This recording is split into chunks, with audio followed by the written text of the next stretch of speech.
J'ai pas parlé d'Oméga Suprême depuis plus de 4 ans. À vrai dire, il n'en existe pas beaucoup et j'avais déjà parlé de tous ceux que j'avais. Mais maintenant que j'en ai un nouveau, j'ai bien envie de le présenter, et je tiendrai pas 1 heure dessus comme la dernière fois. Oméga Suprême est un personnage un peu particulier. Il est à la limite entre les Transformers de taille standard et les Titans. C'est d'ailleurs l'un des très rares Transformers de la G1 à être aussi grand. Il dépasse Jetfire et Broadside, et même les Combiners sont généralement plus petits que lui, alors qu'ils sont composés d'au moins 5 membres individuels. Oméga Suprême, c'est un colosse qui assure la victoire aux Autobots lorsqu'il arrive sur le champ de bataille. Mais ce pouvoir immense implique non seulement une responsabilité équivalente, mais aussi une gravité impressionnante.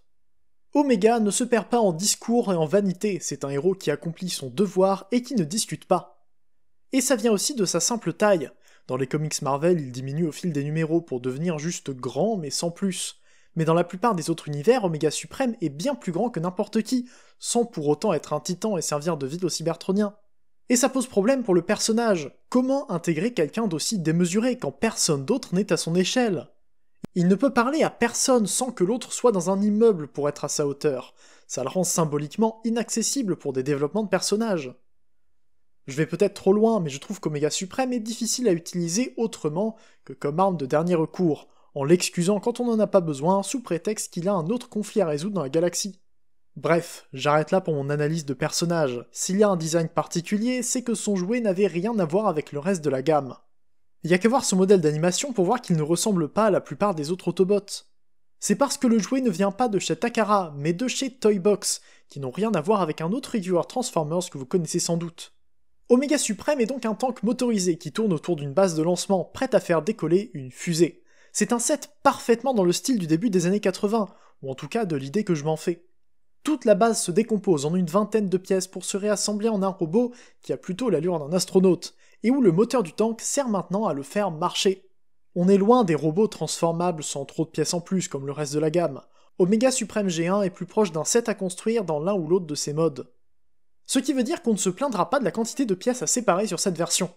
Mighty Miracle God est une contrefaçon de Gabriel produit par DX9, un Oméga Suprême à l'échelle Masterpiece. Sauf qu'ici il est à l'échelle Legends, et on verra qu'il correspond plutôt bien au New Age. L'image sur la boîte est juste un tracé d'un dessin officiel, mais c'était un gardien sur l'image de base. Les gardiens, c'est les anciens personnages du cartoon G1, dont Oméga est le dernier survivant, et qui ont donné lieu au repaint du G1 et du Siege qui sont les army builders les plus chers qui existent. Et cet Oméga existe aussi en bleu, mais également en plein d'autres coloris, pour faire une armée à moindre coût. On en reparlera plus tard. On retrouve Oméga en mode base, qui est très proche du jouet et du cartoon. Il a tout, la route, le bâtiment, la fusée et le tank. Il prend beaucoup de place avec la route qui atteint presque 50 cm par 25. C'est une super base que j'avais envie d'avoir comme ça depuis longtemps. Le Siege est bien aussi, mais c'est loin d'être une reproduction exacte du jouet d'époque. Par contre, niveau couleur, c'est un peu particulier. Oméga est recouvert de peinture. Toutes les parties grises sont peintes d'un argenté un peu sombre, mais qui lui donne une très bonne finition. En plus de ça, il a plein de petits détails un peu partout, qui reprennent les autocollants du jouet G1. C'est parce qu'il s'agit de la version métallisée de Mighty Miracle God, qui vient même avec une LED dont on reparlera plus tard. Le tank est une bonne reproduction de ce qu'on a sur le jouet et dans la série. C'est une grande partie du robot, qui paraît bien moins important quand on a la base déployée juste ici. Il est tout aussi beau que le reste, avec plein de peintures et des chenilles peintes. Il a aussi des roues pour rouler sur la piste, mais il sera beaucoup trop large pour ça. La tourelle tourne et le canon s'incline, et l'arrière a même des petits écrans pour éviter de montrer le visage du robot. Vous remarquerez d'ailleurs que j'ai déjà ajouté un logo Autobot. J'en avais un au bon format et je suis content que ça lui aille si bien. Niveau comparaison, on peut voir que par rapport à RC New Age ou Dead End Rising Force, c'est un grand tank. Même sans le reste d'Oméga, c'est un mode alternatif bien visible dans une collection Legends à cause de sa taille. La fusée est pas super grande, mais au moins elle est pas démesurée comme celle du Siege. En plus, la partie centrale est optionnelle, donc vous pouvez vous retrouver avec les 2/3 du fuselage pour une fusée bien trop petite. De toute façon, les glissières d'écoute sont une horreur à utiliser, donc je conseille de les laisser sorties et d'avoir la fusée dans cette configuration, quitte à avoir des pièces inutiles en robot. Pour rester sur la fusée, on a 2 rampes dessus. Celle du bas est là pour faire monter des personnages ridiculement petits. Je parle même plus de Micromaster là, mais encore plus petit que ça. Bumblebee est un Doctor Who, et il est vraiment minuscule. Et pourtant, il est encore trop grand pour loger dans la fusée. La rampe du haut, quant à elle, ne sert à rien. Elle s'ouvre à l'envers, et rien n'est à la bonne hauteur sur cette Oméga pour l'atteindre. En fait, si elle est là, c'est parce que les deux côtés de la fusée sont identiques. Une fois le nez et le réacteur enlevés, on peut voir que c'est littéralement la même chose. C'est pas un mal, c'est juste que ça fait une pièce en plus qui n'était pas utile en haut. Et pour le reste de la base, j'en ai déjà parlé un peu. On a quand même des rampes à l'arrière et des réacteurs ou aération qui donnent super bien avec cette peinture. En plus, les applications sont d'une très bonne qualité, et ça rend vraiment super bien. J'aime beaucoup mettre des véhicules sur la base, et Omega est non seulement une bonne figurine quand on le verra en robot, mais il permet aussi d'avoir un super playset pour jouer et faire des mises en scène. La dernière chose à voir sur Omega, c'est Robodoctor. C'est le robot apparu dans l'épisode du Secret d'Omega Suprême, qui est inclus avec tous les repaints d'Omega Pangu Toys. Il est bien articulé et très simple, ce que j'aime beaucoup. Et il est tellement peu important par rapport au reste de la boîte que j'avais même oublié d'en faire des photos au moment où j'ai tourné la review, mais il est quand même très amusant en main. Je peux passer à la transformation, qui est un peu longue, mais très bien pensée. Tout le crédit est à donner à DX9, avec une superbe ingénierie pour faire se transformer Omega d'une façon très ingénieuse. Déjà, comme pour tous les Oméga suprêmes de style G1, il faut séparer les pièces. Le tank n'a pas à se détruire, encore heureux, mais la fusée doit se séparer en deux. Les deux moitiés de la partie centrale ne serviront à rien en robot, mais peuvent servir à la limite dans un décor. Ensuite, les routes se séparent de la partie centrale de la base, et chacune peut être également allégée de deux petites pièces. C'est juste là pour raccourcir les ailes d'Omega, et c'est totalement optionnel, mais j'aime bien le style plus propre des ailes un peu plus courtes. Et enfin, les rampes jaunes à l'arrière se détachent pour donner une quinzaine de pièces différentes qu'on va devoir transformer et assembler. Encore heureux, la fusée n'a plus rien à faire, et les ailes sont déjà repliées, donc on n'a plus qu'à faire les jambes et le torse. J'adore la transformation de la base pour faire les jambes. Il y a un petit ensemble central qui les maintient en place, mais le plus gros de la manipulation sert à réduire les routes pour les ranger proprement dans les mollets. C'est pas compliqué du tout, mais la peinture peut rendre la manipulation un petit peu longue. Les pièces ont tendance à être très serrées. Une fois qu'on a replié les routes et retourné le pied, on peut remettre le tout dans le bon alignement pour que le genou soit dans le bon sens. J'aime beaucoup refermer les pièces des jambes. Le fait que ça soit vraiment maintenu grâce aux rampes jaunes ajoute beaucoup à la sensation en main. C'est vraiment satisfaisant à faire.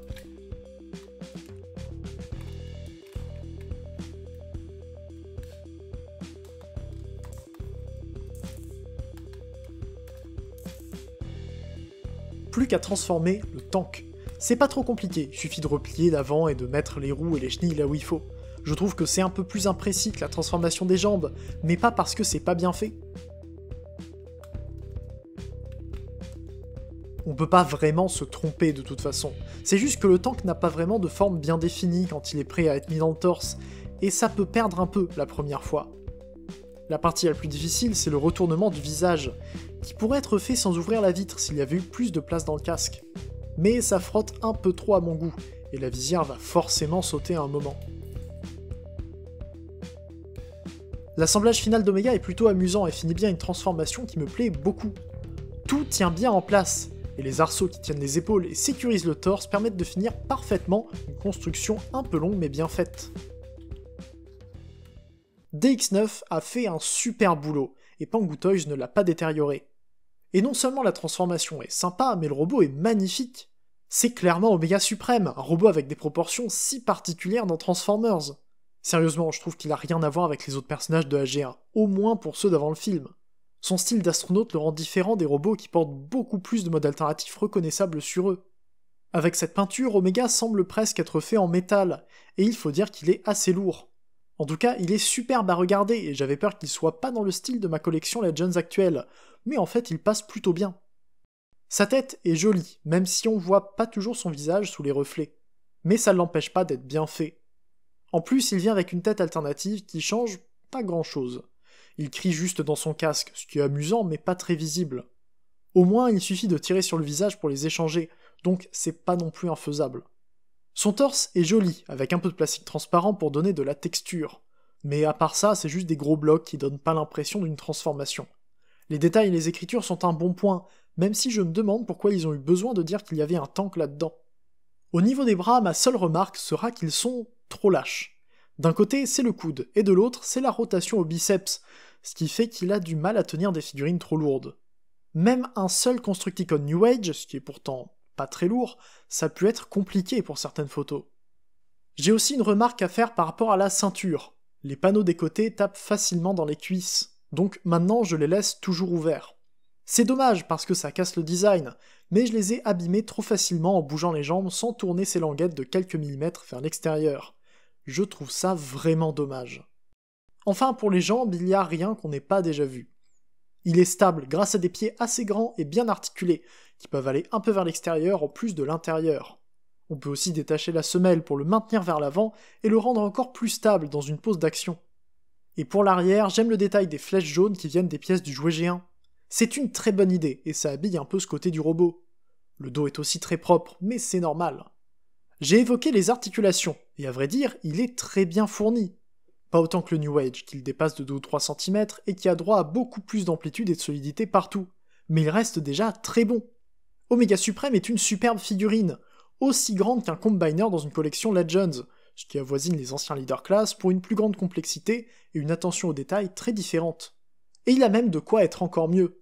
Avec la LED incluse à son canon, il peut faire comme s'il tirait, ce qui rend encore mieux avec un effet de tir inclus. On en a 2 dans la boîte, c'est un effet à détacher d'une grappe et à assembler, ce qui diffuse la lumière et donne vraiment bien en photo. Bien sûr, je le mets avec Devastator, son rival principal chez les Decepticons. J'aime beaucoup ce que ça donne puisqu'ils font la même taille. Les couleurs sont pas cartoon sur aucun des deux, mais ça me dérange pas, au contraire. Ils donnent vraiment bien ensemble, et je suis content d'avoir sauté le pas et tenté ma chance avec cet Omega Supreme Pangu Toys. Mais si j'ai hésité, c'est pas parce qu'il est trop cher. Au contraire. Dans cette photo, la figurine la plus chère, c'est Arcee. Noscone coûte 36€, et Arcee arrive à 40€. Et puisque l'envoi était à 4€ à cause des piles incluses, ce qui a repoussé la livraison d'Omega à 3 semaines, j'ai payé en tout 38€ pour l'avoir. Oui, cet Omega Supreme Pangu Toys, recouvert de peinture, avec de la lumière, un effet de tir et une transformation complexe, vaut moins cher qu'un Voyager officiel actuel. Alors bien sûr, c'est une contrefaçon, mais les autres variantes coûtaient 60€ au moins, ce qui reste très bon quand on sait qu'Omega Supreme New Age coûte environ 150€. Les designs sont différents, le New Age est un peu plus joli et plus complexe à transformer. Mais pour la différence de prix et pour le fait de pouvoir acheter quasiment 4 Omega Pangu Toys pour le prix d'un seul New Age, je trouve que ça reste une bonne affaire. Et c'est pour ça que je vous le recommande. Oui, j'ai toujours mon code SHOZ, et en mettant le code LDR Optimus en haut de la page après avoir été connecté, vous pourrez me soutenir et me permettre de continuer les reviews de produits tiers. Mais même si j'avais pas eu ce code, je vous aurais quand même conseillé cet Omega. Il est donné à ce prix-là, et il est super beau. J'adore le transformer, même s'il prend beaucoup de place. Et je l'ai souvent en main, parce qu'il est juste très agréable à manipuler. En tout cas, de mon côté, ça sera tout pour cette review d'Omega Supreme de chez Pangu Toys. S'il vous intéresse, le lien est en description, en espérant qu'il soit encore disponible quand vous voudrez le prendre. Comme d'habitude, j'attends vos retours en commentaire, et je vous attends sur l'Arche sur Discord pour parler autour de la franchise. On se retrouve bientôt pour une prochaine vidéo, c'était Hilder, fin de fin un jour, fin de fin un jour et salut.